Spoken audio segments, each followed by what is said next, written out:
की जय। ये देख रहे हैं जलहरी हमारे साथ में बहुत ही विशाल जो है ना शिवलिंग था यहाँ पर पहले। इसके साथ में एक खासियत देखेंगे तो तुलसी का पौधा भी आपको एक यहाँ पर प्राकृतिक रूप से ये जन्म लिया है, क्योंकि मंदिर जो था, मंदिर की संरचना तो आप दिखाती नहीं है। मैं हूँ तपेश जैन और हम लोग हैं पचराही कंकालीन शिव घाट में है। ये कवर्धा और कबीरधाम जिले का एक ऐसा जगह है, साथ में ही बकेला ग्राम पास में है।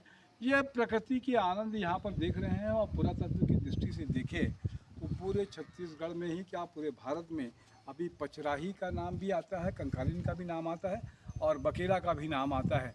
सरोवर है, स्वयं निर्मित सरोवर है। हमारे साथ में रघु जी हैं। क्या कुछ रघु जी खासियत थी इस मंदिर की और शिव घाट की, क्या खासियत है?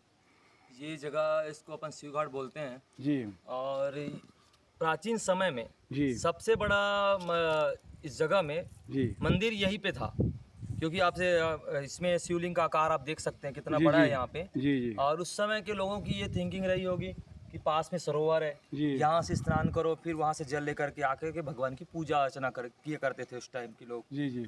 तो ये काफ़ी बढ़िया जगह है। और ये प्राकृतिक तो आप देख ही रहे हो कि सब तरफ हाँ, हरियाली है। तो यहाँ आने से एक अपना आनंद है, मन को एक सुकून मिलता सुकून है। मिलता है इस जगह पे। और ये आप देख रहे हो कि ये श्याम तुलसी है, जी। इसका भी एक अलौकिक दृश्य है। जी भगवान शंकर की सामने अगर श्याम तुलसी है तो ये अपने आप में बहुत बड़ी बातें हैं। जी पूजा में भी इसको यूज़ करते हैं अपन, जी श्याम तुलसी चढ़ता है। जी। बहुत अच्छी बात है। तो ये पूरा का पूरा क्षेत्र जो है अद्भुत है। क्या कहें इसके बारे में, मेरे पास में शब्द नहीं है। मैं तपेश जैन, आशीष जैन साहब जैन खबर के मेरे साथ में है। रघु जी से आपसे बातचीत की, मनोज पारक जी कैमरे में है।